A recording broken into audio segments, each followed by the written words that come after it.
The last signal. The diner smelled like coffee that had never been brewed. Marcus stood in the doorway, one hand still gripping the chrome handle, the other hanging uselessly at his side. A cup sat on the counter, steam rising in a perfect spiral. The griddle was warm, but there was no one behind it. No one in the booths, no one anywhere. He'd been walking for 3 hours now, maybe 4. Time felt slippery here, like trying to hold water in his fists. Every storefront was lit, every door unlocked, every radio played static between stations, as if someone had just changed the dial and walked away mid-search. Hello? His voice cracked on the second syllable. The street outside was pristine, too pristine. No leaves in the gutters, no gum stains on the sidewalk, no wear on the crosswalk paint. It looked like a movie set, like someone had built an idea of a town rather than an actual place where people lived and died and spilled their coffee and forgot to lock their doors. Marcus moved to the window.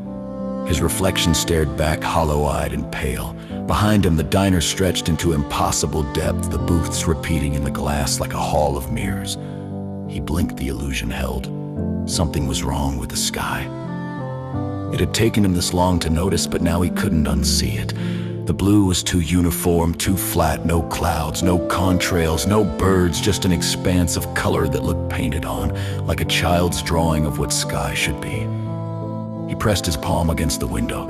The glass was cold but didn't fog with his breath. The realization hit him slowly. Then all at once, he wasn't breathing. Marcus clutched at his chest, felt his ribs, his sternum, the phantom sensation of lungs that should be expanding and contracting but weren't. His heart, when he last felt it beat. He stood perfectly still, listening to the silence inside himself. Nothing. Just the hum of the diner's fluorescent lights and the static from the radio.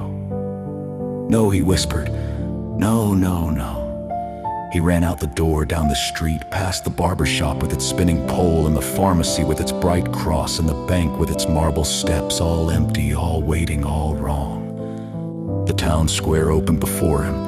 A fountain sat in the center. Water frozen mid-splash, drops suspended in the air like beads on an invisible string. Around it, benches faced inward, arranged in a perfect circle. On one bench sat a newspaper dated today. The headline read, "Local man completes final mission." Marcus picked it up with shaking hands. There was no article beneath the headline, just white space. And at the bottom of the page in small print, Simulation 7294, psychological evaluation complete. The air shimmered. Everything tilted. The fountain, the benches, the storefronts, they all flickered like a bad hologram, revealing something underneath panel screens, projectors. The sky peeled back to show a curved ceiling covered in sensors.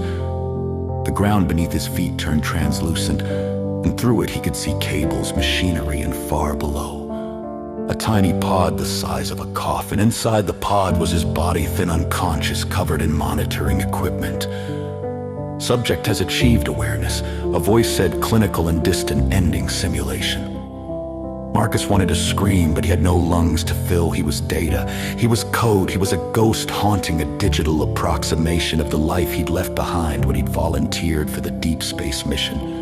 When they'd said the journey would take 200 years and they'd need to keep his mind active during cryo-sleep, when he'd signed the forms and closed his eyes, and the town dissolved. In the darkness that followed, Marcus understood. There had never been a malfunction. He wasn't alone because everyone had vanished. He was alone because he had never truly been awake. The loneliness was the test. The searching was the test. The moment of realization was the test. And somewhere, in a ship hurtling through the void between stars, his sleeping body registered the data. Human psychology remained stable under extended isolation. Subject suitable for continued travel. The simulation would reset, the diner would smell like coffee again, and Marcus would walk through that door wondering where everybody went, trapped in a loop of his own making until the ship reached its destination and someone finally woke him up. If anyone was left to wake him at all.